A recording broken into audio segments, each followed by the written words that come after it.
On the live stream. You got the live stream running, Joey?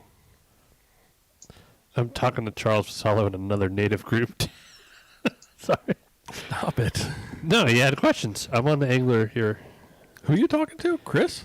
Chris Vassallo, not Charles. Okay. Chris is on the native Slayer Max group. We're live. Yeah, I'm talking about the Slayer Max. Okay. No, you got your audio up, buddy. I just muted it. Darren, you might have your audio up. I just killed it. Cool. Good deal. Okay, so we're live streaming. We're running. I'm going to cut over into our 2-shot. Bring our 3-shot up as ready. And Joey, I'm going to hit record, and we will be ready to go. Let me bring my show notes back up. Can you send those to me? I did. Do you have them? No, I have. Yeah. Okay. Sorry, I'm on a kayak group. Are you ready to go? 10-4. You want to do this now? Yep. Okay, let's do this now. I'm trying to multitask, get content. Got it. Well, that's good. Hi, everybody. I'm Brian. I'm Joey. Welcome to the Maryland Fishing Line, episode 31. Today is Tuesday, December 22nd, 2020. This is a podcast, Joey, where you know what we do, but some of these other folks might not. So I'm going to tell them. You think that's a good idea? Talking about our new podcast idea from the last podcast idea? No, that would be our 4th podcast. We were going to do a cooking one, the bike podcast, now the fishing podcast. Then we're going to do the smoker podcast, and then just the good life. Yeah, we're going to roll all those others into. Forget it. This podcast, we spend a little bit of time every week talking about fishing throughout the state of Maryland, from saltwater to freshwater. Joey, we cover it all. I prefer brackish. We even go trout fishing every once in a while. We're going to talk about that here in just a little bit. Before I get too deep, though, the Maryland Fishing Line is a production of the Angler Magazine Chesapeake Edition. Coming up tonight, somewhat of a fishing report. I don't know. It's just some people are out there catching fish, some aren't. Yep. You never know till you go, right? We're going to talk about our weekly fishing adventures. And joining us a little bit later tonight, Darren Reinhart, who is the fisherman behind RhinoFishingTV channel on YouTube. I've been a fan of his for a while, watched his videos from down at the lake for several years, I think. And I'm excited to have Darren join us tonight. Yep. And, of course, we're going to do this or that. But before we get started, I want to take just a minute to thank our sponsors, Waterfront Marine in Edgewater, Maryland, dealing in Robalo fishing boats, Chaparral pleasure boats, and Bennington pontoon boats, bits, blah, blah, blah. Oh, I cramped, Joey. Find out more about them on their website at waterfrontmarine.com. JMJ Firearms in Mechanicsville, Maryland. Hey, Joseph, we're going to come over. Joey was just buggering me about coming over and playing in your new training facility. So if you're listening, Joseph, we're going to come over and do that. 'Tis the season. Mm-hmm. Shooting Modern Air HVAC in Mechanicsville, Maryland. Robin Caballaro at Remax 1. Stoney's Kingfishers in Solomons, Maryland. Scotts Cove Marine in Deal Island, Maryland. Huntingtown Automotive in Huntingtown, Maryland. Eat Chesapeake in Dunkirk, Rosehaven. And Bowie, otherwise known as the Chesapeake Grill. Fantastic food. Fantastic food. I used to eat there a lot when I had a job up in Dunkirk. Worked up in Dunkirk, and you used to have a job? Good stuff. Yeah, occasionally. Sometime. One time I had. So, what's going on around the state, Joey? Is there anything? It snowed up north. Do you want me to do a fishing report? Yeah, you could do a fishing report. I'll run through the whole thing real quick. Chain pickerel is off the hook right now. The CCA, if that is your thing, is doing a catch and release tournament with those right now. And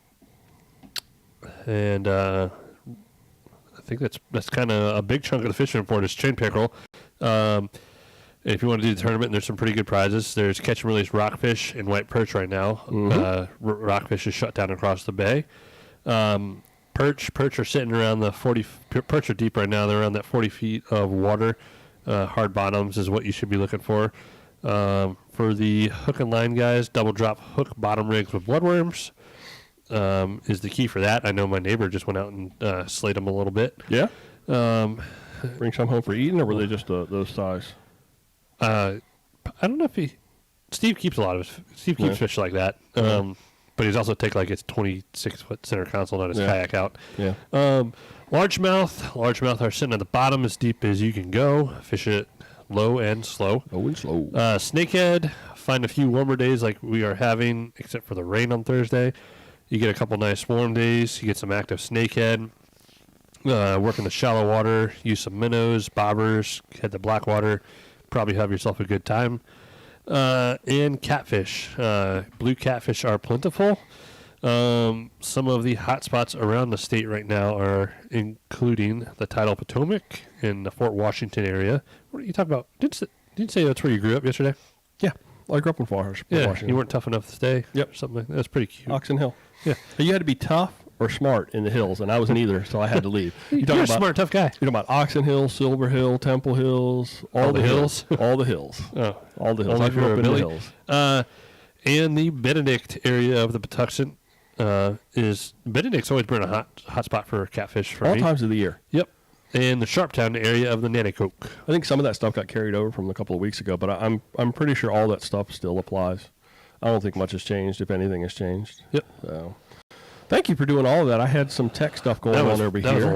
That was a lot of reading. I'm drinking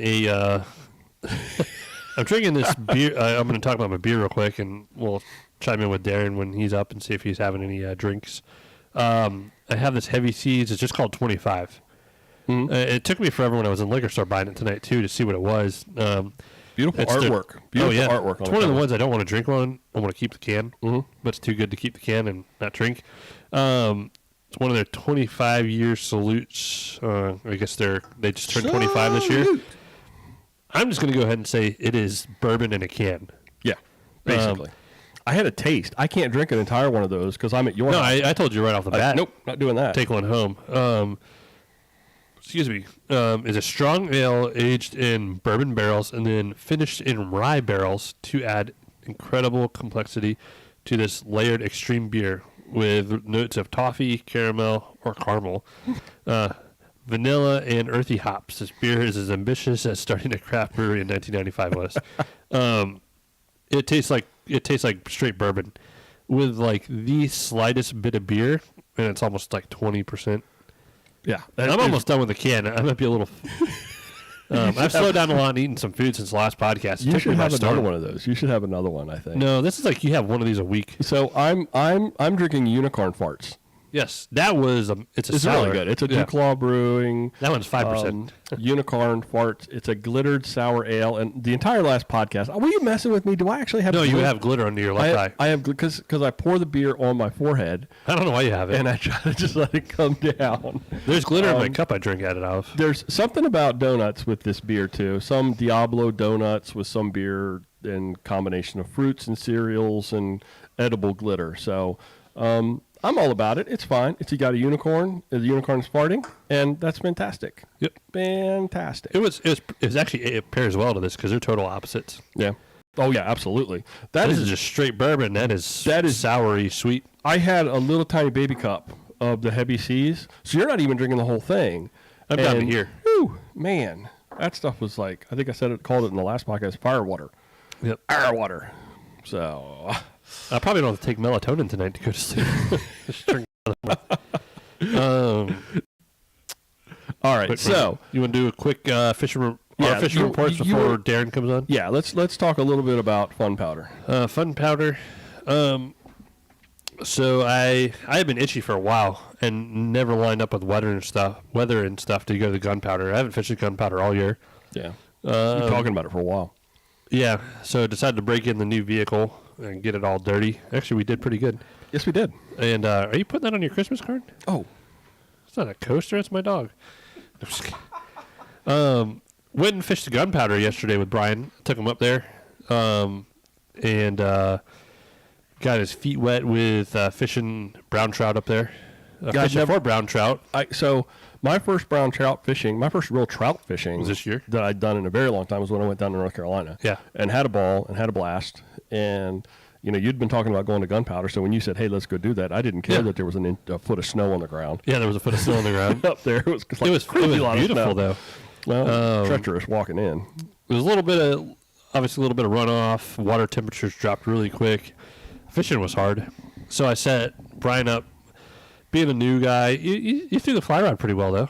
Well, I've thrown a fly rod for a long time. Yeah, I've just never trout fished. I always used a little fly rod for panfish and for bass, actually. In anticipation of that, I tied up some woolly buggers for Brian because chuck some streamer type flies. I felt like a total noob because when we were done, I was like, I had this big giant thing that I was throwing, and then I was tied like, that on a size 6 and 8 hooks. I was like, what were you fishing? And you pull out this little thing that you could barely even see. I don't even know how you tied that onto the tippet. It was so teeny tiny. Well, typically this time of year, nymph fishing and midges and stuff are what's hot. When size anywhere from 16 to like 20, which I don't know if people realize how small a size 20 midges. And even smaller nymphs, but tiny. So I nymphed the whole way down. Brian threw streamers, woolly buggers, no fish. The guy next to said he slayed them. I saw no pictures. I don't think anyone slayed fish yesterday. But beautiful. It's a beautiful stretch of river. Yeah, it's gorgeous. It was nice to get away. Want to give a shout out to the fly shop we went to? Yeah, we did go to Backwater Angler. Mm-hmm. I usually, when I go up there, I go to Great Feathers or Backwater. One of the fly shops kind of figure out what's going on. Yeah. They're always willing to help. Yeah, he was really helpful. He was speaking another language. Which you're like, he told me about tippet leader, throwing 12-foot 6-ax, blah blah blah. And you're like, I don't know what that means. I don't know what he's talking about. Don't worry, Brian. And I pulled it back. I pulled what I needed. No, he set us up. I bought a couple flies. I usually never buy flies. I try to buy little stuff when I go up there. I did spend some money because support the shop. Yeah, support the shop. I got stuff I'd rather like those nippers and nippers. Did I say that right? And nipples. Stuff. I almost said nipples. Yeah, that's making sure I said nippers, but I still said nipples. See stuff in person. I don't have any fly shops close to me. No, so I'm a huge fly fisherman, which is actually a really good YouTube channel. Huge fly fisherman, but so why don't you for 2021 put a little fly section into the paddle sport shop? I thought about that. There's some stuff I kind of want to do. You could tie stuff yourself and sell the stuff that you tie. I used to sell under the table to people all the time. How did they see what they were getting? Saltwater flies. If it was under the table, how did they see what they were getting? I don't know. I actually dad joke. I'm working on 3 rods. 4. I need. There's like 3 rods. There's 2 rods waiting for epoxy. I'm really anal about saving on my epoxy. 6 rods. I really want to start chugging away at rods and have some of those pre-built. I'm waiting to get mine, but wait a long time. $300, $400, $600. No, it was a fun trip. I think. We had a good time. Honestly, it was. I really loved being away and on the river. That was a good time. You literally can't think of anything else, and it's a good time. With the shop and everything, that was really nice for me. Yeah. And I had you there. It was all right, A quick rundown because I know Darren's waiting. Marcus picked up his Slayer Max. I don't know if Marcus is on here. Marcus is in the middle. My internet connection is unstable. Marcus probably dropped $1,000 or so. I don't know what Marcus spent on figuring out lighting for his kayak. Okay. So last year all I wanted to do was run just a couple inside lights because I do fish till like 10 o'clock at night. Don't always need them on, but I do like a little light here and there to see if I catch a fish. I'm not sticking my hand in something weird mouth. Tying up some stuff, switching flies, stuff like that. So we actually scrapped the whole Yak Power stuff, and we're going to multiple systems from West Marine to Walmart. Okay. Different control panels. I think actually most of it from West Marine. I'm putting like 4 blue running lights inside the kayak just to give me that because it's, I don't know, I spend just as much time in the dark as I do daylight. So I will say... you fish at night a lot more than anybody I know. Yeah, I fish probably too much at night. When you're in the boat at least. Yeah, and so that's my project over the next few weeks. So that's about it for me other than St. Mary's Lake opening up. Got it. So I know I talked about the gunpowder, and that was part of your thing. No, that's not part of my thing. I've got other stuff. Yeah. I want to do a real quick update on Maryland Kayak Outfitters. I've launched the website. That's up and running. So you can go to mdkayak.com or marylandkayakoutfitters.com. Both lands on the same place. I went in and visited Jody today in the shop, and it is official. I am the owner of 3 brand new to come native Titan 10.5s. Oh, yeah. That's right. So we took care of all that business today. I've got, they're obviously not here. They'll be the spring before they show up, but wanted to go ahead and get that out the door. I have been doing a lot of homework, and you know this, Joey, because we talked about it a lot yesterday, on the creek, because everything's going to be focused on St. Leonard Creek. St. Leonard Creek played a huge part in the War of 1812 and with Joshua Barney. It is home to the largest naval engagement in Maryland's history. And in fact, I have discovered that where I live at the top of the hill was actually called the Fort Hill Battery. And that was the place that there was a Marine and U.S. infantry encampment that was supporting Barney in his efforts to fight the British out at the mouth of the St. Leonard Creek. It was a big old drinking party. I bet it was. There was actually a blockage across the creek, and very cool. So there's lots of history wrapped up in that. I've been doing a lot of history, a lot of research on that. I also, one of the things that I'd been really waiting for and watching for was the Fishing Guide Type L regulations to be actually updated. That has completed. It is effective December 28th, 2020. And the change there was to go from the language that said the Type L guide license applied to paddle or oar to human powered. So I'll be officially in the clear as of December 28th with pedal drive boats. The January edition of Chesapeake Angler arrives tomorrow. I talked to my distributor today, and look for a big 2-page spread on the brag board this month. I got such a tremendous response from that. I couldn't decide who went in and who didn't, so everybody went in. Big 2-page spread. I also, Joey, we've talked about this in the past. I was interviewed on another podcast called Part-Time Athletes. That will be going live on December 29th. That's a Tuesday. You can find more about that, and I'll put a link to in the show notes at parttimeathletes.buzzsprout.com. Had a really nice conversation with a young lady named Bree, and she had lots of questions, mostly centered on cycling, but we kind of talked a little bit about what goes on in the fishing world as well. So a nice crossover.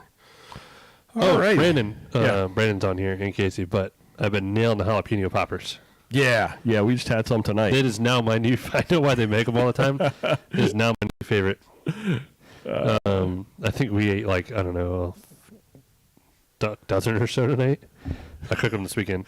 I ate too many of them. You fed me Franken beans, and I ate way too many beans, and then had like a half dozen of your jalapeno poppers on top of that, plus unicorn farts, and it's going to be a train wreck. So let's do this. I want to get Darren over here. Yeah. You ready for that? Yep. Okay, folks, joining us now, Darren Reinhart, RhinoFishingTV. Darren, welcome to the podcast. Hey, thanks for having me. Really good to have you here tonight. I'm really excited about this because, Darren, I've been watching your channel for quite some time. I know you're not sure how long you've been doing it, but at least 3 years or so, I think I've been watching your videos. So I'm excited to have you here tonight. Thank you for agreeing to come on the podcast. Well, I appreciate that. It's actually been probably closer to 5 years. It's just a very slow growth, but that's all right. I've been having fun with it. That's why I think we all do it. It's just, we're out here creating content because it's something we love, and I get a feeling that's a lot of it for you as well. Tell us a little bit about yourself, Darren. Yeah, sure. I grew up in South Arkansas, spent my childhood there in the 70s and 80s, so, definitely a landlocked state, but we fished for everything back in those days, bass, bluegill, catfish, you name it, we fished for it. And then after I went off to college and graduated from there, I went in the Navy for a lot of years, 14 active and 14 reserve. Wow. Thank you for your service. Looking back on it, yeah, thank you. Looking back on it, I'm not sure why, but I didn't fish the entire time I was in the Navy. And I certainly lived in some great places to do that, like Norfolk, Virginia and Jacksonville, Florida. But, other than the deployments, I'm not really sure why I didn't keep doing it. But my last deployment as a reservist was back in 2014, and they sent me to Afghanistan for 7 months. And the whole time I was over there, in the evenings, I watched a lot of YouTube videos, and I don't know if you guys are familiar with Marty Zoffinger. He was kind of like one of those first kayak guys on YouTube. Yeah. And I just watched a lot of his videos was like, man, when I get back, I'm going to do that. And so that's kind of what started the kayak fishing fire in me. And also while I was over there, we were doing a lot of convoys through Kabul, and I wanted to record some of those, so I ordered a GoPro, and it got delivered, and so I set it all up to record our convoys, and I recorded a whopping one convoy, and then we got out of the convoy business. So when I got back, I had the GoPro, so we just kind of naturally started taking it fishing with me. So was it not until you got back that you got into the whole kayak side of fishing, or it sounds like that's the case? Yeah, that's right. So I think I was back 2 weeks, and I ordered my first kayak. It was Nice. a feel-free Moke, I think it was. I've had a couple since then. Nice. So talk to me a little bit about the history of your fishing kayaks. What platforms have you actually fished on, and where are you fishing on now? So that first one was that Feel Free, and I like that kayak. I especially like that wheel and the keel that those Feel Frees have. It really makes it easy, to load and unload. And after that, I went to a pedal kayak. It was a Jackson Coosa FD. Okay, sure. And boy, that thing was a dream to fish out of. It was just a beast to load and unload, very, very heavy. And it was just kind of killing me just lugging that thing around. And truth be told, I missed paddling a little bit. So I jumped from that into my current kayak, which is the Bonafide SS-127. Okay, that's a nice boat. That's a solid platform. You've got one of those in the shop, right, Joey? Yeah. Yeah, that is a really Yeah, I solid was platform. eyeballing that thing a couple of weekends ago. Yeah. That red, white, and blue one you got in there. I think that's the one the bomb pop that Marcus just picked up, right? That's the bonafide version. The Bonafide version. Patriot and the Liberty is what Big Adventures do with us. I get so confused by you. What's cool though is Marcus is a Marine and bought that. Yeah. Yeah. I gotta send pictures of the native for that. So, Darren, what of your videos, what stands out for you? What should people look at and say, okay, I want to watch Rhino Fishing TV. What's the one that they should get? Go watch this video because this is the one, man. That's a tough question. I would probably steer you toward the very few that where I call big fish. No, I know that's not true. But- I've seen you catch some fish. But surprisingly, some of the ones that have gotten the most views are like the very early ones I did where I didn't even talk on them. I was out there fishing with my kids, and it was just a musical track over the whole thing, and I might put some text on there describing what was happening or whatever. And then finally, kind of people in the comments started saying, hey, you really ought to talk on your videos and tell us what you're doing. So I tried to do that. I don't presume to, be a teacher or anything. Yeah. I just kind of tell what I'm doing. But I really don't feel like I need the attention. It adds another element to my fishing. I really enjoy the editing process and, splicing those things together. So it's funny when I do my videos, I have a real hard time talking to the camera, and you do that really Yeah. well. I'll give you props. You do that really, really well. I appreciate that. I always have to do the voiceovers after I come back in post. You do this in a closet, don't you? Yeah, I actually sit in the closet and do it. All the clothes dampen your sound. I do. I record in a closet because there's clothes on. Oh, no, it. I'm serious, That's the yeah. way I do it. So that is a tough thing to do. But at least you're on a kayak. You're not out where people are actually going, is that guy talking to himself?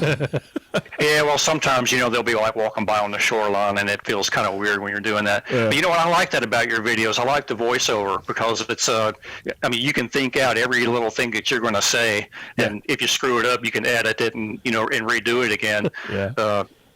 And the secret to talking to the camera is that I'm not really talking to the camera. The voice that you hear on my videos is from the camera behind me, so I don't even think about it being there. Okay. Because when I shoot my intros and I'm actually looking into the lens, I feel like a total spaz when I'm doing that. I'm not sure why, but I think we all do. It feels really weird. I was doing it. It takes everybody a while to kind of get their rhythm. For a while, because when I first started doing actual fishing videos back in the spring, and I haven't done one in a while, I've recorded a lot of trips, but ever since Joey and I started doing this live stream thing and doing the podcast once a week, it's like that takes so much heavy lift that actually doing the videos of the actual fishing seems to kind of take a back No, you don't burner. have to fish anymore. That's not true either. But, I remember back when I first started, I was doing a little bit of trying to talk to the camera in the front end. You look at the influences of other people and how they've done it, and you try to find what works for you. But it's kind of hard to get that rhythm of what it is you do. And it takes a while. So there's a lot of people out there. Who else do you watch on YouTube? Some local guys here. I don't know if you watch SMD Fishing or not. Yep. His name's Amir Smith. He and I fished together a time or two. He's a real good guy, and I just kind of enjoy watching his because he focuses on bass, and he gets around to some places that I don't necessarily hit very often. I'm like, maybe I'll try that spot. And other guys I watch, I kind of gravitate toward the smaller channels, and it's almost like you become like a family, even though most of us haven't, met each other in person. We, a lot of, mutual support there, in the comments and things like that. So there's a guy down in North Carolina, Casual Carolina Fishing, I think it is, and he fishes for catfish. That's all he does. Okay. And I never fish for catfish. He just makes a nice, easy to watch video, and he always makes a point to come and visit me on mine. There's a guy out of Missouri, Show Me Fishtails. He's actually got a pretty good following. I think he's up to around like 10,000 subscribers now. He fishes out of a float tube. But just really fun to watch him catch fish, and he catches a lot of them. Well, we've enjoyed. You were talking about family and how that is when you're small. Joey and I, we've developed a little bit of a I don't want to call it a following because it's more like community. It's not following. I mean, we're as much a part of the community as the people who participate in our live streams. It's a lot of fun talking to the same people every week and catching up with people, and it's just kind of cool. It's that community aspect. So, Darren, how many subscribers are you at now? I'm around 1,500. That's a good number. That's pretty good, yeah. That's a really good number. And you've been at it for 5 years, so I mean, I think the key to success is just being genuine and authentic, and being you, and doing your thing, and people will gravitate to that. I just think that's it. And I know when I first started watching your videos, it was mostly because it was local. It was that's where I started. Yeah. I mean, it's there's a familiarity that comes when you see the same waters that you fish, or maybe that you don't fish, but that they're kind of in your backyard, and you could fish them, and maybe you're doing a little bit of homework, or you're trying to kind of get a little bit ahead of the game, get a little bit of a jump start. Have you heard, Darren, that the lake is opening back up? Yeah, it's opening tomorrow, and I'm pretty happy about that. Yeah. Funny thing, I think you reposted the Maryland State Parks post when they were talking about that. So I hightailed it down to Point Lookout State Park this morning to get my little badge in thing, so I don't have to swipe the credit card for $3 every time. Right. And so I got that done, and I mean, I left like 5 minutes after I got back on the road. Eric Packard called me up and said, "Hey, you can go down there and get that card, right?" I'm like, "Yeah, I just left there." And he's like, "Well, they're going to be at St. Mary's Lake tomorrow from 7 to 4. You could have done it there." Like 10 minutes away from my house. So I think we're going to go down tomorrow. Jerry and I are going to go down tomorrow around lunch or something and pick them up. Now, Eric was in earlier today. Yeah, I guess everyone's going to get their cards. Yeah. So that works with. So I have my state parks pass, and so I guess that is what would allow me with my state parks pass to get access. Yeah. Exactly. Yeah. And then when your park pass would ordinarily expire, you just call them up when you get your new one and just tell them what the number is on it, and they'll just like re-up it. You don't have to go back in. Good. That was what I was curious about, because I mean, it's only lasts for a few more days to the end of the year, and then I feel like we missed a lot of fishing this year with St. Mary's Lake being closed. I just Jerry. Yeah, there were some silver linings with that, though. I mean, I was very much kind of a one-trick pony with St. Mary's Lake. I only lived 10 minutes away from it, so it was just too convenient, and I didn't branch out very much. So that kind of forced me to do that a little bit this year. Yeah. So I went over to the Virginia side quite a bit, and over to the Eastern Shore a little bit. Where's your favorite spot to fish besides St. Mary's Lake? Well, a place where you and I have missed each other a couple of times. I like Mallows Bay. I always seem to pull some quality fish out of there. Now, I know maybe, did you fish that through the end of the summer? Because I went over there a few times, and once that hydrilla came in, it just got choked out, and I had a real hard time finding the fish. Yeah, it's impossible after, like June or so to hardly fish anything in there. Yeah. And Mattawoman Creek, same kind of way. It was, that first part of the season, good fish in there, and then it seems to sort of mid-July. It's almost like that water turns over and the weeds take over, and it's a whole different kind of fishing. It's like the whole world kind of flips upside down.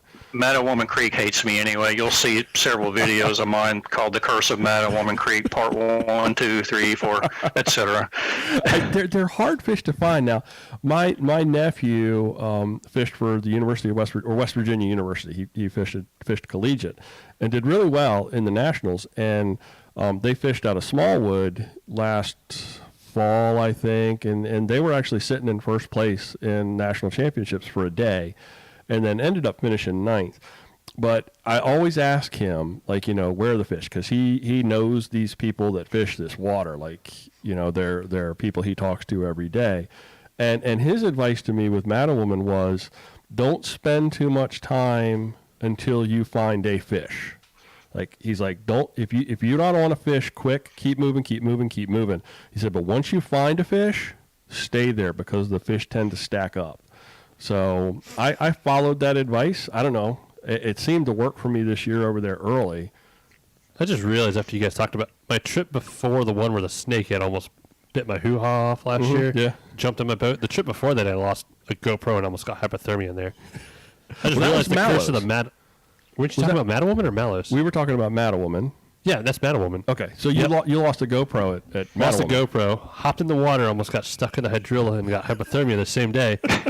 And the next trip was that snakehead jumped almost into my crotch. See, Darren, this is why I hang out with Joey, because I just come out of nowhere with the great comments, but it's never. I never thought of the curse of the Mattawoman.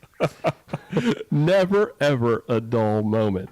I'd agree. I really enjoyed spring at Mallows Bay. I really had a good time. Back up in that little bend where all those laydowns kind of hung out up there. That was always a producer, and then you never knew what was going to happen out on those weed lines. You just never knew. So where did the name RhinoFishingTV come from? Well, Rhino was my call sign in the Navy. I was a pilot back in those days, and it was just a play on my last name, so just kind of evolved from that. I figured it was probably going to be that, because down where we are, and I knew I had a feeling you were military, and I wasn't sure, but I had a feeling that was going to be. That's cool to be able to bridge that and bring that kind of legacy forward. That's pretty cool. That's yeah. Neat. I want to pick your guys' brains about fly fishing, though. You were talking about it earlier, and I saw Joey's post on Instagram a couple of days ago from Gunpowder, and I've spent the last 2 days watching fly fishing YouTube videos, and I have never touched a fly rod in my life, but it's got my interest peaked, and I'm ready to gear up and go. Yeah, probably spend a lot of money too. Yeah. Fishing's one thing. Getting the fly fishing that's a whole other thing. God, it's like you have to buy art and fishing gear at the same time. I was pulling out fly rods like Sunday, but I was like, "How many of those do you have?" I was like, "How?" They all have different purposes. I will say, so speaking of YouTube and YouTube channels, I just came across a YouTube channel called Tight Lining MD. Okay. And a local Maryland. Branches in the PA. I've been hooked on that channel. Just like fly fishing? Usually when I find a channel like Darren's or someone's, I will binge it. Oh yeah, I do the same thing. I like watching people local. He does a really good job too. And he's like last week he was at the Gunpowder when it started snowing. So that was fly fishing. Yeah, it's a fly fishing channel, but that's a good one to catch on real quick. And he fishes a lot of the local rivers and streams around here. And Joey, what was the name of it again? It's Tight Lining MD. Like tight lines, but tight lining. Yeah, TIGHT Lining MD. Okay. Good channel. Yeah, put that in the show notes. I'll make sure to put a link to it. I'm going to message it to you. Joey is definitely the guy to talk to about that. When I went like trout fishing in North Carolina, I was throwing night crawlers on hooks and little dry weights and letting them bounce down the water. That's how I caught trout. And then, Joey is like the sophisticate when it comes to that. No, I'm very basic on the sophisticated side. So I've been throwing, when I was a kid, I'm going to tell you what, I learned how the stroke for throwing a fly rod. Everyone wants to pull, whether you need a night crawler for that, you need a size 20 mid. I mean, if that's, I'm not a purist. Like if you want to, that's why we're throwing rolling buggers yesterday. That's why I'm purist that they would like not even look at you. I didn't even know how to tie because I used my fly rod. I was a kid, and I learned how to the stroke of throwing a fly rod on a spinning reel. I was stripping line off and actually trying to figure out how to do it when I was a kid. And then I got my first fly rod probably teenage years, and I always just used it for little rubber leg spiders for brim and bass and little 5-weight. I picked up at one point, and I still have like a 9-weight for saltwater, but I've never even rigged it. I've got the rod, I've got a couple, I've got all the stuff. So maybe be good for topwater for snakehead and largemouth. Yeah, it would be. I mean, it would be perfect, but 9 will do the job. Yeah, 9 is fine. I think fly fishing comes into play, and I always say without sounding cocky. You go into it in a different way to catch. You're not going to probably catch a lot of fish, but you want a different way to catch them. Mm-hmm. So maybe you get a little bored from throwing a spinning rod for 9 hours a day. Yeah. Pull a fly rod out for a little bit. Beating the banks. Just something different, but also at the same time, those fish are seeing something different than they might not be used to seeing. Truth. So, well, maybe the next time, because we talked yesterday about going back up to Gunpowder or Hunting Creek or somewhere. Maybe we'll hook up with you, Darren, and make that happen, because it sounds like Joey's got a lot of gear to share. I couldn't even figure out how to attach my fly line to my tippet, my leader, because I'd always used that little, when you do a weight forward floating fly line, it's hollow, and my fly line is 25 years old. Yours came like that. A lot of them, you got to set the whole thing up. Yeah, so I know that fly lines today normally come with a loop now at the end. Some of them. A welded loop at the end. And you hook the loop to loop, and then off you go, because the tippets that you're buying have loops on the other end. Yep. I actually had to look last night. I was a bit dismayed to learn that I was going to have to learn some new knots. I only know 3. None of those work for fly fishing.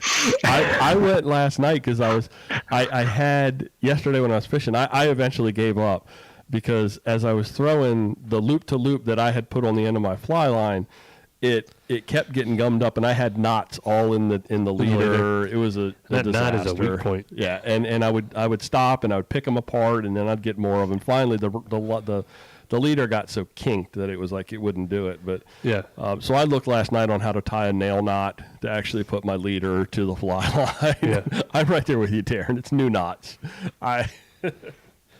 You just called me Terrence? No, I said I'm right with you, Darren, on learning new knots. Learning new knots. Yeah, Terrence. You might have said, we'll find out in some video. No, I didn't call you Terrence. I would not do that. I know you good enough now by now. So, I know we've been bouncing all over. I know you fished the lake a good bout, Darren. Do you, outside of like locally, is there a place you tend to go to more than any other place, or like outside of like the lake and maybe Mallows Bay? Is there like another hot spot you like? Well, because I knew I was going to have to travel to kind of like, branch out a little bit, I started combining my fishing trips with camping trips. So I geared up with a ton of camping gear, and I've really been enjoying that. I'd like to kind of continue that, when it warms up again. I had a lot of luck over at Burke Lake, surprisingly. There were a ton of people fishing there, but I caught quite a few, and they were nice ones. So I enjoyed it over there. Hunting run, not so much. I got skunked a couple of times over there. But I like going back to my home state of Arkansas. I still got one of my childhood friends lives there, and I go there a couple of times a year, and we fish together in some of my old stomping grounds, and they've really developed a fishery over there that they can be proud of. We hardly ever caught anything when I was a kid, and when we did, they were small, but man, that lake is just full of big ones now. I caught my PB there a couple of years ago. How big was that? Well, it ain't that big, 6.5. Ah, that's pretty good. That's respectable. Yeah, absolutely. Absolutely. Now, I remember your Burke Lake, at least one of your Burke Lake videos from over the summer. Didn't you went there and camped, right? You kind of went out early. I did. And then I remember there was a fish like on a tree or something. There was something. I'm kind of like my brain is being tickled by all of that. Yeah, I caught a nice fish off that same tree on back-to-back days. That's what it was. The first one on the first day it was probably a couple of pounds. And then the next day I kind of like circled back to it. I was like, hey, there was a nice fish on this tree yesterday. Let's see if there's anything on it today. Threw a lizard in there, and I pulled about a 4-pounder out of there. It's funny how we always go back to those spots, right? It's like, I caught a fish there before. I got to go back. Yep. We all do the exact same thing. Mm. It doesn't matter. I will throw at a tree at a certain spot in a place all day long because I one day 3 months ago I caught a decent fish there. Yeah, that's how I am out here. It's pretty bad. Gotta start venturing out. Do the exact same thing. So how does the kayak fish? It's weird. I got a question for Joey and Darren. I think you're going to be interested in this. Kayak fishing and fly fishing. How hard is it to put those two things together? Because you got all that stripped line in the boat with you. It's not as bad as an obstacle as you would think. Okay. So remember when I came back to work at the Patuxent Convention Center, I came back to take over paddle sports, all that good stuff. I was hardcore paddleboard. Nothing on the deck, nice open, I could stand up. Was great. I used to fish St. Mary's a lot with that. I had a stripping bucket in between my legs. I sat on a cooler. I was very minimal with gear. It worked. I wanted a little more room.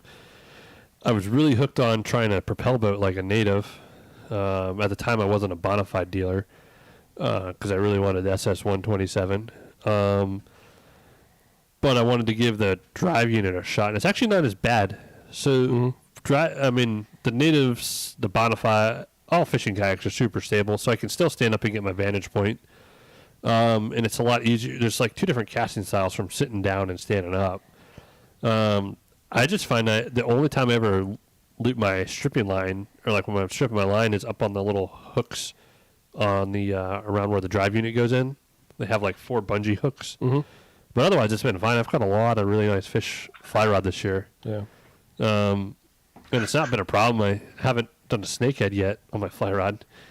Except for when you were fishing with your fly rod. Except when I was fishing with my fly rod, but one jumped in my kayak. But no, it's. I think people should give it a shot. It's pretty easy. Yeah.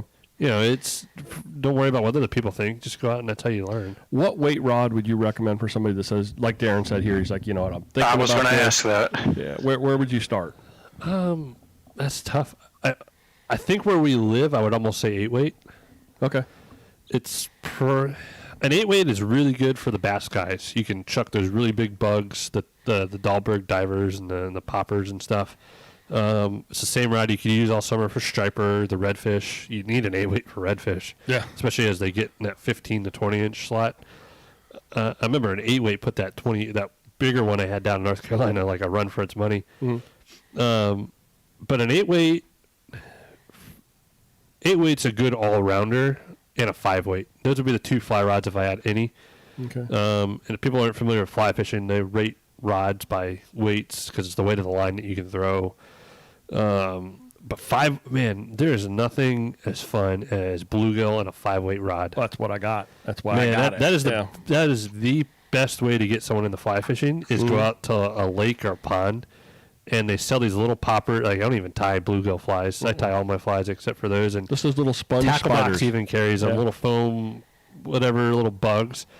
A little bluegill on that is the coolest way to get into fly fishing. That's why you learn how to cast and all that other. So I don't think reels are as important as a rod. You can spend more on a reel than a rod. I got nice reels that I bought nothing. I paid nothing for them. And it's not till you get to the bigger fish where you know that they're going to start stripping, drag, and doing all this stuff. My little 5-weight wasn't much. I've had that rod for you can get a combo years, from Cabela's or Bass Pro for like $100. Your Dogwood Canyon, I think now is like $100 combo. I think it's one of the best rods to get into it. Yeah. So get a little 5-weight or an 8-weight. Now, what kind of line? Floating weight forward? Floating weight forward. Okay. Yep. Yeah. Yeah, St. Mary's is probably a great place to get with a fly rod too. Yeah. St. Mary's Lake. Now, Darren, I want to talk a little bit because you've got a lot of experience, obviously, with St. Mary's. I want to pick your brain on St. Mary's Lake a little bit because this was the first year that I think I really fished it early in the spring, and then it kind of shut down. I've never really fished St. Mary's a lot, and it was easy to find the stunted fish. But I know there have got to be some bigger fish in there. What's the key, or what's the secret, you think? What's the secret in the sauce to finding those bigger fish? You got to go through about 1,000 of those dinkers first. I have pulled several big ones out of there, several 4s, a couple of 5s. One, I didn't have a scale with me. I'm pretty sure it was about 6. And, and a couple of 3s. Most of the big ones that I've caught out of there are right in those trees, like as soon as you launch, like right there by the boat ramp. Where all those stumps are to the left. Yeah, just slightly to the left of the launch there. And probably like 7 to 8 feet of water. Okay. And early in the morning is usually when I catch them there. Yeah. In the summertime. Yeah.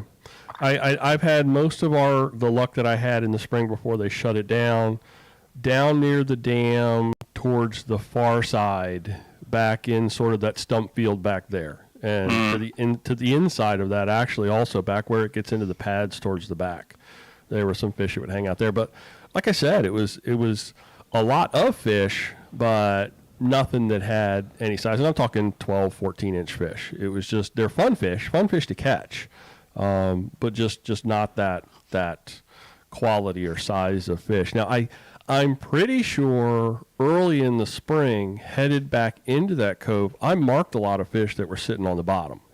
Not exactly sure what they were. I could never get them to move, but there was always, as you would paddle across, you'd always see them on the finder just as you hit that point, headed back into that cove. There was always something hanging out on the bottom there. Yeah, I've marked fish there before too and never been able to get them to bite either. Don't know what they are. Could be catfish maybe. Catfish, I think, maybe, or I don't know. Have you ever seen carp come out of there? No, I never have. Yeah, that would be indicative of carp too. But I tried every which way to Sunday in probably about 12 feet of water, 12 to 14 feet of water, along what looked like would have been the creek bed before they would have dammed it. That's what it kind of looked like to me. Could never get them to move. So I feel like there's quality fish in there, but maybe, this year after having no pressure, maybe there's something that could turn or flip. We'll see. I'm excited to get back in there. Now, do you fish year round over there? No, I'm kind of cold-blooded, and I don't deal with the cold very well. So I usually pack it in like right around Thanksgiving. But it's been so long since I've been on St. Mary's in my kayak. I'm probably going to try to go tomorrow. Okay. And just see what happens. I did catch a 5-pounder there a few weeks ago. I drove one of my smaller kayaks in, from the Indian Bridge roadside. Long drag. And caught it on a lipless crankbait right there near the dam, off the river. I saw that you and Eric have done that a couple of times. That is a long drag for a boat. Yeah. It's a long drag for a boat. Yeah, it is. And after the last time I did, I'm like, I am over this. Yeah, I did. There's a couple of places we fished up near Governor's Bridge. Was that Governor's Bridge natural area? Jerry and I went in there one day. Early in the spring. Did some weird shenanigans. Yeah, well, we did all kinds of weird stuff in the spring, and drug a boat back in there, and it was probably about a half mile, and with a big boat, a pedal drive, heavy 100-pound boat. Oh yeah, that'd be miserable. Whoo, that was brutal, and it was not going to happen again. That was a one and done kind of thing. So, okay, so let's tell people how they can get in touch and find your channel. You want to give a couple of shout outs there to your channels and Instagrams and all that stuff, Darren? Sure, it's pretty easy. It's RhinoFishingTV on every platform, YouTube, Facebook, and Instagram. Nice. So not hard to find, folks. RhinoFishingTV, just search it. And you can probably just Google that and find the YouTube channel and find all the things. So fantastic. Hey, Darren, I'm so glad. Joe, do you have any more questions? No, but I keep telling Darren I'll have his rod ready. That's right. You're supposed I've had it for like 2+ weeks. I'm like in the teeter-tottering point, and his is wrapped. I've been waiting to. I told you I'm real weird about like. I'm afraid I'm going to lose all my epoxy. It's just stupid freaking epoxy. I need to find a better solution. Because Dude, just do it. I don't care what it looks like. Dude just wants his rod back. Well, If I really needed it, I'd be nagging you I'm about gonna it. do So. a couple tomorrow. My problem is I got all this stuff ready for epoxy, and I only have one rod spinner. Yeah. I'm like, what am I supposed to do? Well, this one's drying, and I got. You're an epoxy kind of kind of a stall. Yeah, mate. I'm gonna do one in the morning, let it dry, Okay. and then do another one tomorrow night, let it dry, and do another one the morning after, and let it dry. Because I'm gonna let it spin for a while. Hey, Darren, I want to give you an invite too. I think you may have seen what I'm doing with the guide service coming this spring. I'm sending you an official invite to come spend a day with me and fish on the creek on me and come have a good time, and we'll catch some stripers, catch some redfish, or catch something. But I'd love to be able to. Well, you did pay for your kayaks today. Yep, All three of them. Yep, I got a whole bunch Oh of man, boats. I would love that. Yeah, Thanks for absolutely. the invite, and congratulations on the new venture there. Well, ask me in the fall next year if it was a congratulations. Man, or I'm what have going you to come done? up and take you up on the offer you haven't offered me. I'm just going to act like I know nothing. I'm going to act like your clients. I need people to do that. Like, be like, I have no idea what I'm doing. No, I don't know. I think it's gonna be. I think it is gonna be a lot of fun. Thank you for the well wishes. I appreciate that. I certainly hope it pans out the way that It will. I think it will. I'm excited about the boats. At very least, I get to play with boats all summer. And It's a little overrated some days. It's great the others. You can't go wrong there with that, in my opinion. Hey, Darren, Well, yeah, you might sell me. You might sell me on a pedal kayak again too. So we're getting ready to talk about that. So every week we do our this or that, and I'm not sure if you've listened. We take a couple of things, put them up against each other. We'd love for you to stick around and play along with this or that with us. Would you like to do that? sure, I'll try to do that. Cool.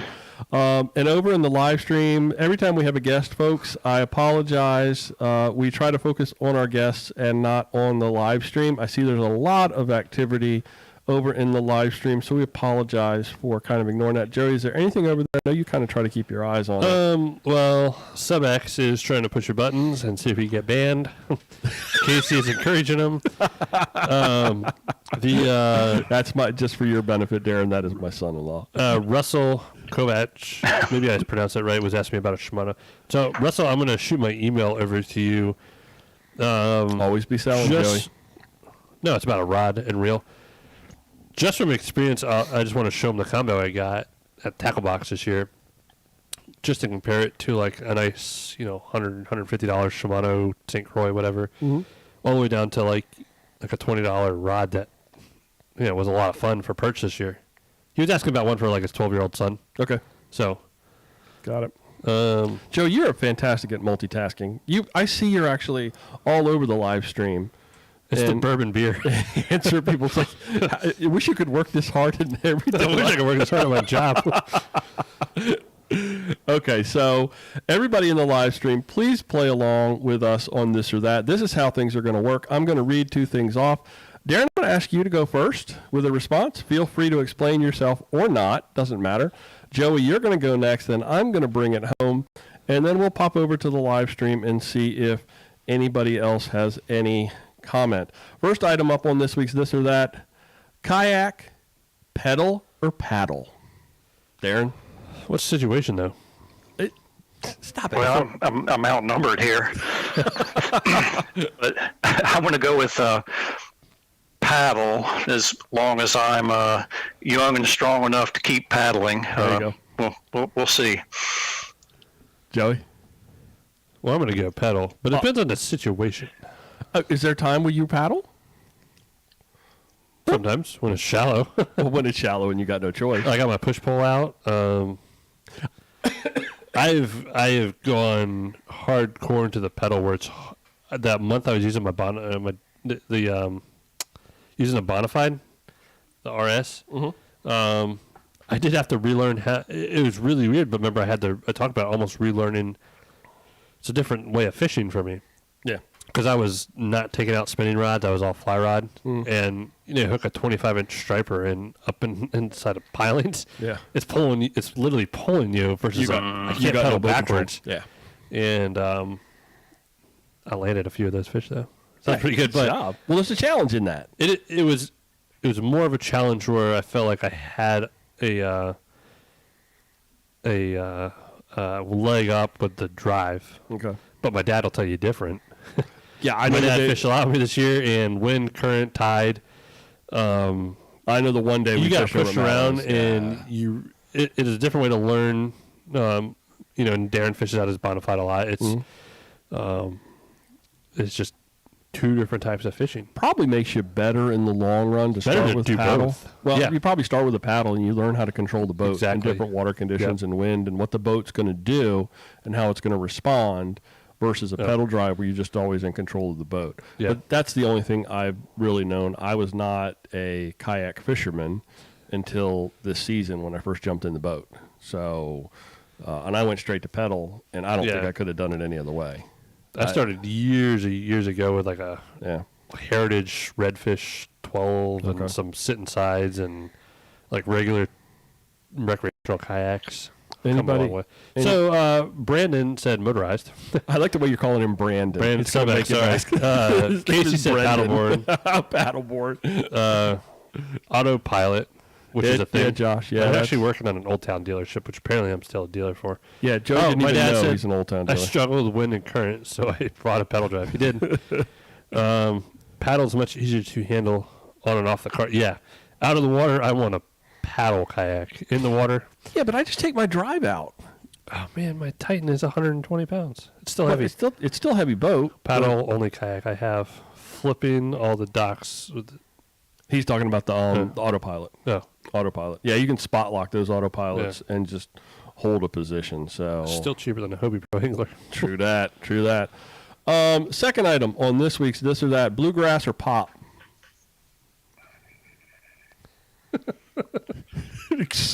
Sinister quiet. Darren's like, what you even ask me that for? And is there a none of the above? I'm drinking moonshine out of a mason jar and I ain't got no tea. I'll go bluegrass, I guess. Thank you. Joey, I know what your answer to this. I would almost want to call it newgrass. Okay. Is newgrass a word? No, but there's like, Billy Strings is heavy metal bluegrass. The type of music I'm into lately, I've always liked bluegrass, the mandolin, the trembling turtles, stuff like that, but the Chris Stapletons and the newgrass. Newgrass. And Chris is like country rock. I like that rock feel to it. I like that combo, the rock bluegrass-ish. Tyler Childers I'm having some really bad brain farts. It's that rock. It's the unicorn. It's the unicorn mix. farts. Yeah, that's the 20% bourbon beer. Rock bluegrass. So I'm gonna call it newgrass because those guys are like a whole different category. I think you just coined a new phrase. Newgrass. Newgrass. I think you need to trademark that. There's a certain point, straight old school bluegrass, I like listening to, but not a lot. The new newgrass, like the Mandolin Orange, the Trampled by Turtles. Yeah. Abbott Brothers aren't even like more like folk. That's more like folk. Yeah. Mandolin Orange is but you know what I'm more talking folk about too. All the way to the Green Sky Bluegrass. yeah, the Tyler. Yeah. And then like Steel Drivers, like I told you, I just realized Chris Stapleton because I like that rock feel to it. That's nice. So Darren, to be Because clear, go fishing. Joey and I are both kind of like lean to the bluegrass side of the. I do love bluegrass. I would call it newgrass. But it's newgrass. Newgrass. It's newgrass. That's how country music has gone pop. I was watching. So I really am a fan of Billy Strings, and he was a heavy metal guitar guy that turned to bluegrass. And that dude, I swear, he sold his soul to the devil to be able to play guitar the way that he plays it. But he's got that song about meth. And I know that he was on Grand Ole Opry, and they were like, and people were commenting on the YouTube video. They were like, "How have we gotten here where it was not okay for like somebody like George Jones or Hank Williams to talk about drinking at Grand Ole Opry, but here you got Billy Strings singing about doing meth." And you can't disagree with that. You can't disagree with that. So it's the culture. It's the Appalachia culture, I guess. I don't know. Russell said bluegrass. Josh said bluegrass. Grateful. Now that we're talking Grateful Dead. Hands down. Now, I will say that is. I think that was my number 6 on Spotify this year. Casey was Turnpike Troubadours. I love them. Green Sky Bluegrass. is good. Oh, that's Casey too. Last summer grew new grass in my backyard. Brendan. I'm gonna start calling you Brandon. He hates that. It's Brendan. Oh. Did I been calling him Brandon? You called him Brandon. You've been told me it was Brandon this time. No, so now I you're getting me in trouble. I kept laughing. You were calling him Brandon. Oh, Brendan. Sorry. Well, that's your fault. I'm banning him. I'm going to ban you. Okay. Third item on this week's This or That, freshwater, saltwater. I got a good one. Well, you know what I'm going to say. my saltwater game is weak. I admit it. Joey, where are you at? I'm going to go new water. It's like new grass, but new water. That's like when you get fresh and salt, but I got to call it brackish. Brackish. That's tough. It is tough. It's a tough one. I feel like I was robbed a little bit of my saltwater because Lake Lariat was in a weird spot this year, COVID, and St. Mary's Lake. Mm-hmm. I mean, my dad, I grew up bass fishing with my dad. Mm-hmm. I love saltwater. I think everyone knows that. But if I could mix in the trout fishing and stuff, it'd be really hard to pick. You're an all-rounder. Yeah, I feel like I don't do it. You're like a Renaissance I'm like a master of all trade, like jack of all trades, master of none. Yeah. Like I could dabble into everything, and I enjoy it. I don't know if I would rather catch a 25-inch brown trout on a dry fly, or a 30-inch redfish tailing in the flats. Like I caught both those type of fish this year, and it's hard picking my best fish for the year. At the end of the year, we probably ought to pick our best fish. But hunting redfish on a flats boat, I don't think it gets any better than that. Or a kayak, redfish in a small boat in skinny water, which is going to be my kayak this year again. Just like you, it's a tough call. I mean, I cut my teeth on farm ponds in North Carolina and fishing little farm ponds in neighbors' backyards when I was growing up, and I cut my teeth on freshwater fish. But man, I do love the pull of a rockfish off a kayak is something to behold, or a redfish, or a nice sized redfish. For me, the redfish and brown trout are my two favorite fish, but they're both one's fresh and one's salt. Yeah, they're way on either spectrum too. And I don't think Darren expected me to go as elaborate and tell my this or that since I do. I'm pretty bad at that, but I will thoroughly think these things out. No, that's right. That's the way you should be. I can't come up with an answer. But if I had to choose, I'm going to go based on this, because I fished both really hard. I'm going to select saltwater and shallow water. Okay, you can do whatever you want. So for me, in the spring, and probably through like July, it was freshwater. And then because I was fishing those tournaments so hard. And then that week between, when we had the off week, and I'd go with you guys for stripers out at the point or somewhere like that, it was so much fun, and it was a break. What did he say now? It's really far off. It's too far back to go back to. I'm not even going to go there. I'm going to go with saltwater. I'm going to go with saltwater because it's the new me, and I think I'm going to be doing a whole lot of it next year. Hopefully. Hopefully I fish nothing but saltwater. Paul said freshwater, which I know he loves. Casey said brackish. Robert said fresh. Both saltwater for sure. If keeping for dinner, however, yeah. You get more meat out of us, generally. Brackish. Brendan said, I don't think I've ever had a fish tastier than a bluefish. Saltwater surf fishing for me. Saltwater or brackish, I have love relationship with.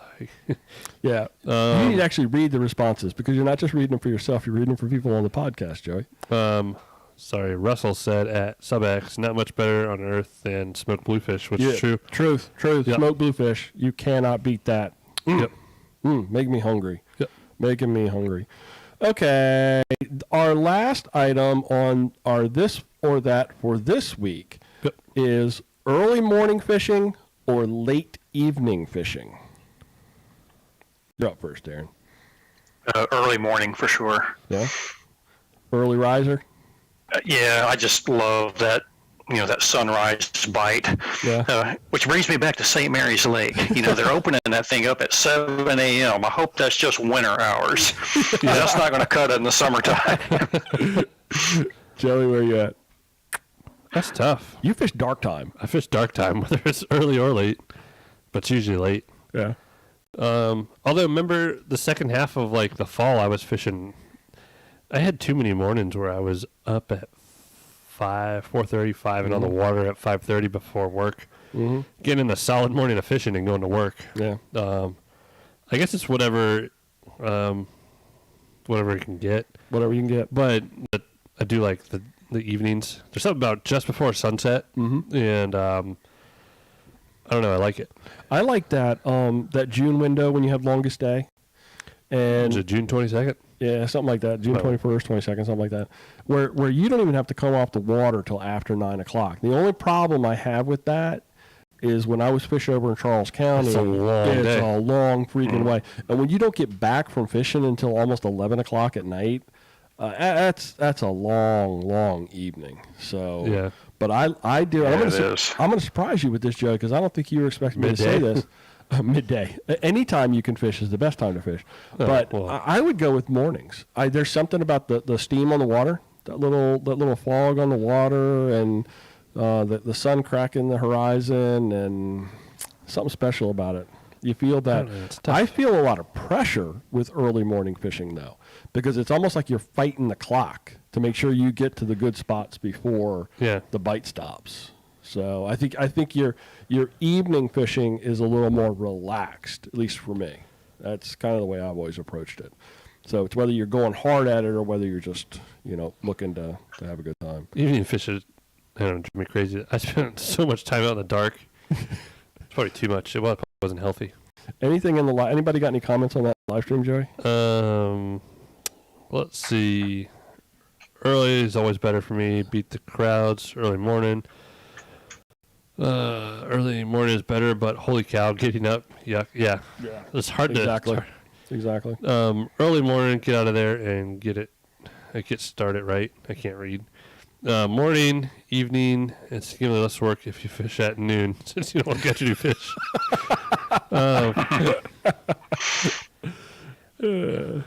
I don't know. I guess it depends on type of year for that one, though. Yeah. This time of year, you don't have to wake up early to get to get sunrise. It's like tomorrow's 7:20 for sunrise. So it varies. It also depends on type of fish. I feel like the consensus was morning across the board. I feel like there was for serious fishing. I feel like morning. You say I'm not a serious fisherman? No, you said morning too. Didn't you? I don't know. I don't know. I don't pay attention to a lot of things you say. I want to say morning. Okay.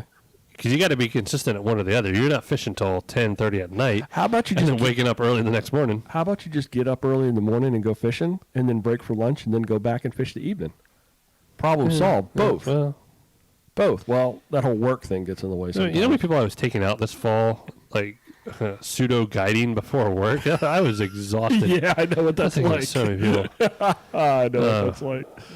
It's a good time, though. It's a good time. I love seeing people catch fish. That's what I'm probably. That's what I'm most excited about for the coming year for 2021 is actually the opportunity to help people catching fish. All right, Joe, you got anything else before we shut this thing down? Subx said Joe's not a serious fisherman, quote unquote. Brian Rains, 2020. Yeah. Yeah, see, Brendan's over there just trying to cause trouble at this point. Hey, go back to launch speed, buddy. I think that's it. That's it for you? Is this our last podcast? No, we have one more for the end of the year. One more for the end of the year. Okay. Yep. Hey, Darren, thank you so very much for joining us tonight. I kind of called you at last minute, but fantastic. It was really enjoyable to get the opportunity to chat with you. Yeah, check out his channel. And I had a lot of fun. Yeah, make sure, folks, I'm going to have links in the show notes, but like you said earlier, just check out RhinoFishingTV on YouTube, follow him on Instagram. You're doing a giveaway right now, aren't you? Yes. Yeah, I got a pile of soft plastics I need somebody to take off my hands. So go check that out on Instagram. There you go. Joey, anything else before we shut it down? I feel like I forgot a bunch of shop stuff. Got some boats ready. Marcus left with his. I'm trying to do a debacle, boondocks versus native landing gear. They're the same thing. We'll touch on all that next week. Yeah, we'll do a whole rundown. I'll do another rigging thing. We'll kiss 20. I'll probably say it right now because I haven't texted him yet, but I'm hoping to hit St. Mary's Lake maybe over the holiday break with my dad to break in his new Titan. So I'm we'll down. see. Yep. You know, I'll go. Oh, you weren't invited. I'm just kidding. Everybody for listening. You can find us on Facebook, facebook.com/Angler Magazine Chesapeake. Instagram at Chesapeake Angler. You can find me at BN Rains. You can also now find Maryland Kayak Outfitters at MD Kayak Outfitters. Joey, how can folks get in touch with you? There's too much. Just find Brian, you find me. I don't want to swamp everyone. I tag you in just about everything. You tag me in everything. You never tag me in anything you do, but that's okay. I tagged you. I don't know. My dad just said when Joey's about 4 or 5, I can wake him up to go 5 or 6 to go fishing, but my mom couldn't wake me up to go to school. Still, that's true. Sure, yeah. That's true. What's nothing wrong with that? That sounds like a normal kid to me. On YouTube, youtube.com/Chesapeake Angler. And of course, folks, you can read the e-magazine online at ChesapeakeAnglerMag.com. Great show. Thank you, everybody in the live stream. Thank you once again, Darren. We appreciate it. Until next week, when we'll be back at it again to wrap up 2020. Love you. Bye. Love you. Bye. Audio's done. Darren, we're still here. Thank you very much. Thank you, everybody over in the live stream. Good stuff tonight. Thank you for all the participation. And we'll have you back again, Darren. I'd love to.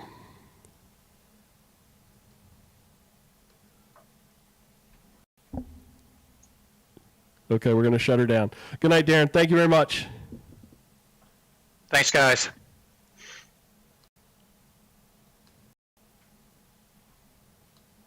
Gotta figure out how to... Are we still live? Yeah. Brendan, I want to get end.